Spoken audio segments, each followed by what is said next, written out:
اعوذ باللہ من الشیطان اللعین الرجیم بسم اللہ الرحمن الرحیم۔ السلام علیکم یا علی مدد۔ مومنین و مومنات کی خدمت میں خصوصی طور پر زمانے کے امام اجل اللہ تعالی فرجہ الشریف کی بارگاہ میں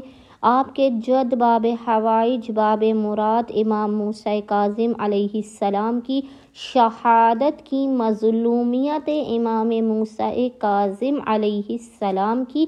بے پناہ تعزیت پیش کرتے ہیں۔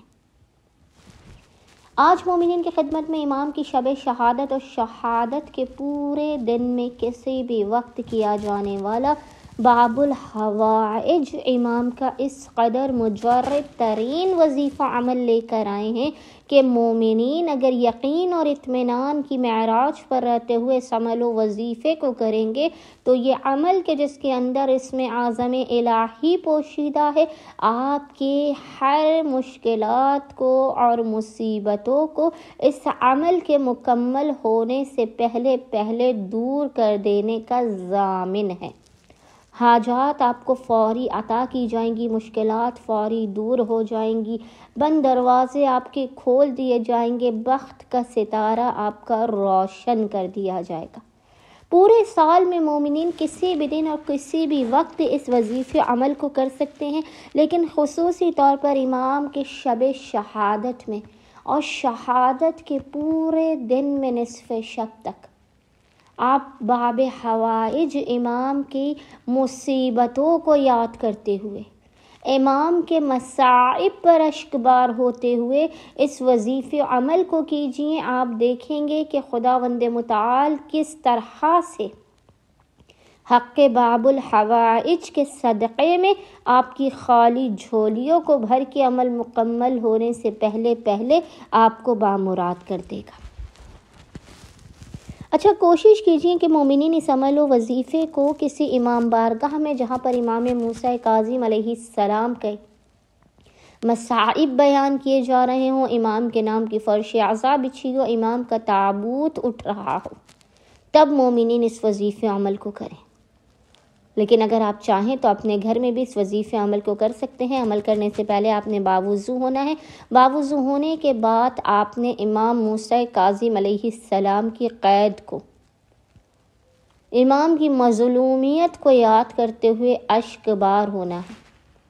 جب امام کی مظلومیت کو یاد کرتے ہوئے، امام کے مصائب کو یاد کرتے ہوئے آپ کی آنکھوں میں آنسو آ جائیں، آپ کا دل امام کے غموں پر مغموم ہو جائے، اس لمحے آپ نے محمد اور آل محمد پر اول و آخر 3 مرتبہ 3 ٹائمز درود بھیجنے کے درمیان میں سب سے پہلے 110 مرتبہ 110 ٹائمز پڑھنا ہے، یا ذل جلال والاکرام، یا ذل جلال والاکرام۔ سب سے پہلے آپ نے 110 مرتبہ 110 ٹائمز اس ذکر کو پڑھنا ہے، اور پھر اس کے بعد آپ نے پیشانی کو سجدگاہ پر رکھ کر حق باب مراد و باب حوائج کا واسطہ دے کر آئندہ آنے والے سال تک اگر آپ مصیبتوں اور بلاؤں سے محفوظ رہنا چاہتے ہیں، اپنے ناممکن اور بگڑے ہوئے کاموں کو بنتا ہوا دیکھنا چاہتے ہیں، پھر آپ نے حالت سجدہ میں 110 مرتبہ 110 ٹائمز پڑھنا ہے، یا سیدی یا مولائی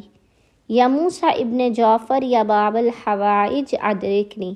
یا سیدی یا مولائی یا موسیٰ ابن جعفر یا باب الحوائج ادرکنی۔ 110 مرتبہ 110 ٹائمز آپ نے حالت سجدہ میں اس ذکر کو پڑھنا ہے، اور آخر میں 3 مرتبہ آپ نے 3 ٹائمز محمد و آل محمد پر درود بھیجنے کے بعد خداوند متعال کو حق باب مراد و باب حوائج امام کا واسطہ دے کر اپنی حاجات کو طلب کرنا ہے، اپنے مشکلات کے دور ہونے کی دعا کرنی ہے۔ آئندہ آنے والے سال تک اپنے اور اپنے اہل و عیال کے حفظ و امان کی، انہیں ہر مصیبت، بلا، پریشانی، آفت، بیماری، ناگہانی حادثات سے ان کے اور اپنے بچنے کی دعا کرنی ہے۔ انشاءاللہ تعالی خداوند متعال حق باب مراد و باب حوائج کے صدقے میں مومنین کو ہر طرح کی تکالیف اور مصیبتوں سے نجات عطا کر دے گا، ان کے ہر بگڑے ہوئے کام کو بنا دے گا، اور انہیں صراط محمد اور آل محمد پر چلنے کی توفیق عنایت فرمائے گا۔ اللہم صلی علی محمد وآل محمد وعجل فرجہم اجمعین۔